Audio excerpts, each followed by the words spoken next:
नमस्कार, सप्ततारा न्यूजमध्ये आपले स्वागत आहे। आज बुधवार दिनांक 3 जुलै 2024 न्यूज बुलेटिनमध्ये जाणून घेऊया आजच्या ठळक घडामोडी।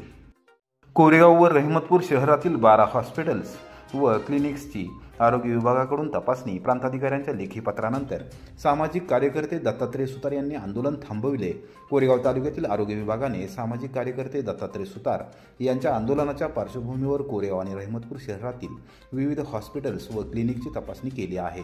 तसे पत्र त्यांनी प्रांताधिकाऱ्यांना दिले आहे।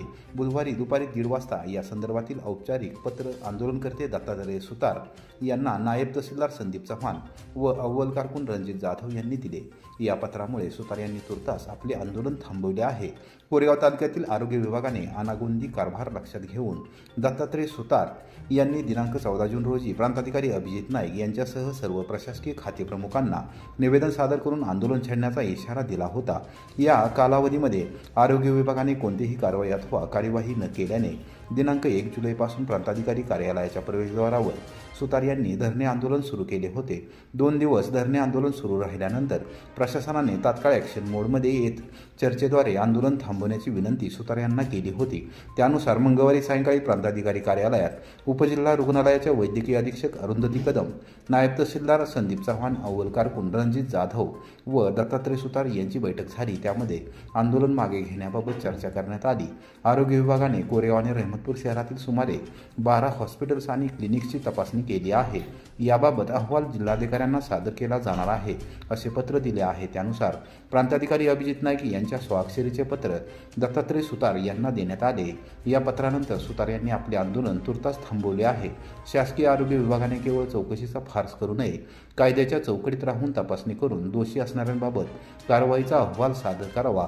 त्याचबरोबर दोषी असलेल्यांवर कठोर कारवाई व्हावी अशी अपेक्षा सुतार यांनी पत्रकारांशी बोलताना व्यक्त केली। अवर्षण प्रवण भाग असलेल्या विखेडे येथे विद्यार्थ्यांनी वृक्षदिंडीद्वारे दिला वृक्षारोपणाचा नारा। अभिनव दिंडी सोहळा पाहण्यासाठी ग्रामस्थांची गर्दी। विद्यार्थ्यांमध्ये पर्यावरणाबाबत आस्था निर्माण व्हावी, पर्यावरण संवर्धन व संतुलन व्हावे यासाठी नेहमीच प्रयत्नशील असलेल्या कोरेगाव एज्युकेशन सोसायटीच्या विखेडे तालुका कोरेगाव येथील सौ सरोजनी देवी मानसिंगराव जाधव विद्यालयातील विद्यार्थी आणि कोरेगाव तालुका सामाजिक वनीकरण विभाग यांच्या संयुक्त विद्यमाने कृषी दिनाच्या पार्श्वभूमीवर बुधवारी सकाळी 11 वाजता वृक्षदिंडी उपक्रम राबवून वृक्षारोपण जनजागृती करण्यात आली। यावेळी दुष्काळ हटवण्यासाठी वृक्षारोपण करण्यात आले।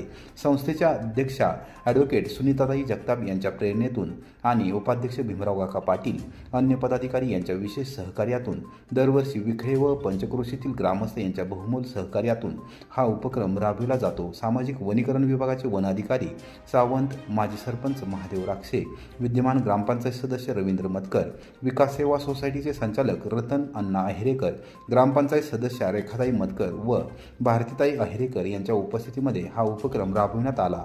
विखेडे व परिसर हा अवर्षण प्रवण क्षेत्रात येत असून या परिसरात विद्यार्थ्यांनी वृक्षारोपण मोहीम हाती घेतली आहे।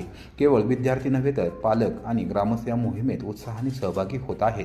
सामाजिक वनीकरण विभाग या उपक्रमाला मोठे पाठबळ देत असून सर्व शिक्षण संस्था, सामाजिक संस्थांना ते पावसाळ्याच्या पार्श्वभूमीवर रोपे उपलब्ध करून देत आहेत। विखेडे हायस्कूलमधील विद्यार्थी हे पारंपरिक वारकरी वेशामध्ये शाळेत दाखल झाले। त्यांनी वृक्षदिंडी काढत वृक्षारोपण जनजागृती केली। मान्यवरांच्या हस्ते वृक्षारोपण करण्यात आले। दरवर्षीचा हा अभिनव सोहळा पाहण्यासाठी वॉटर स्टेशन, तळीये, बिचुकले, फडतरवाडी, जाधववाडी यासह भाडळे खोऱ्यातील ग्रामस्थांनी गर्दी केली होती। सौ सरोजनी देवी मानसिंगराव जाधव विद्यालयाचे मुख्याध्यापक डी.व्ही. भोसले, शिक्षक, शिक्षकेतर कर्मचारी यांनी वृक्षदिंडी सोहळ्यासाठी विशेष परिश्रम घेतले। दहिवडी पोलिसांची रोड रोमियोंसह बेशिस्त वाहन चालकांच्या विरोधात धडक कारवाईची मोहीम। 21,000चा दंड वसूल। दहिवडी पोलीस ठाण्याचे प्रभारी अधिकारी सहाय्यक पोलीस निरीक्षक अक्षय सोनवणे यांनी रोड रोमियोंसह बेशिस्त वाहनधारकांच्या विरोधात बुधवारी सकाळी 11 वाजता अचानक कारवाईचा बडगा उगारला। दहिवडी शहरामध्ये एसटी स्टँड परिसरासह रयत संकुल, दहिवडी कॉलेज, महात्मा गांधी विद्यालय परिसर, परशुराम शिंदे कन्या विद्यालय परिसर अशा वेगवेगळ्या ठिकाणी पथक तयार करून रोड रोमियो विरोधात कारवाई करण्यात आली। पोलीस अधीक्षक समीर शेख, अप्पर अधीक्षक अंचल दलाल, उपविभागीय पोलीस अधिकारी अश्विनी शेडगे यांच्या सूचनेनुसार महिला पथदर्शी प्रकल्पांतर्गत तसेच दहिवडी पोलीस ठाण्याच्या पोलीस दिदी व पोलीस काका या उपक्रमांतर्गत ही कारवाई करण्यात आली।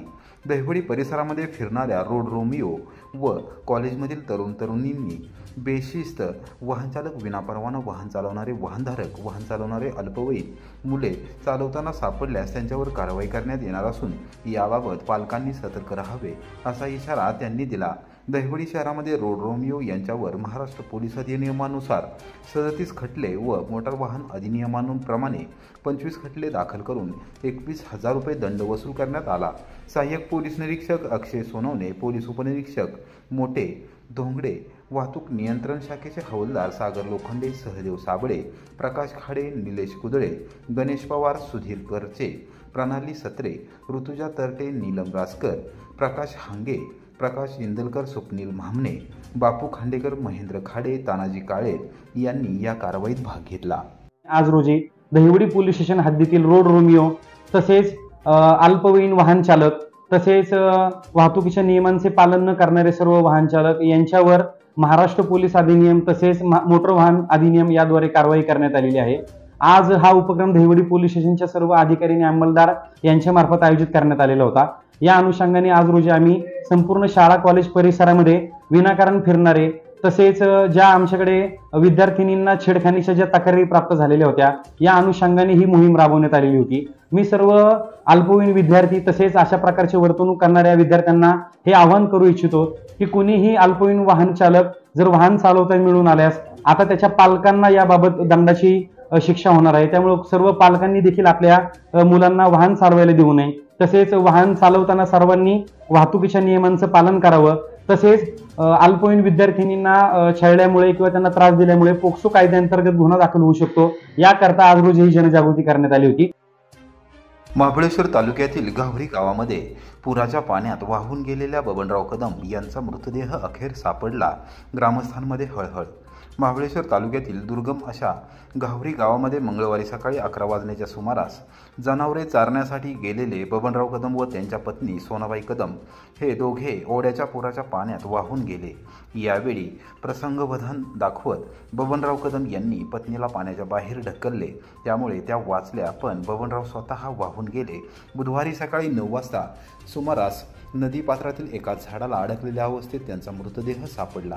महाबळेश्वर आणि सह्याद्री ट्रेकर्स यांच्या सदस्यांनी मृतदेह बाहेर काढला असून महाबळेश्वर पोलिसांनी शवविच्छेदनासाठी ग्रामीण रुग्णालयात पाठवून दिला आहे।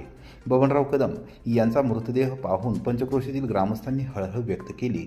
बबनराव पांडुरंग कदम वय 62 व त्यांच्या पत्नी सोनाबाई बबनराव कदम वय 58 हे दोघे मंगळवारी सकाळी जनावरे चारण्यासाठी घेऊन गेले होते। वाडीजवळ अचानक जोरदार पावसाला सुरुवात झाली आणि ओढ्याला मोठा पूर आला।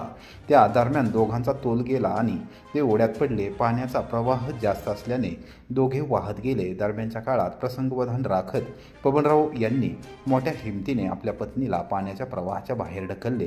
ते स्वतः मात्र वाचू शकले नाहीत, ते पाण्याबरोबर वाहून गेले।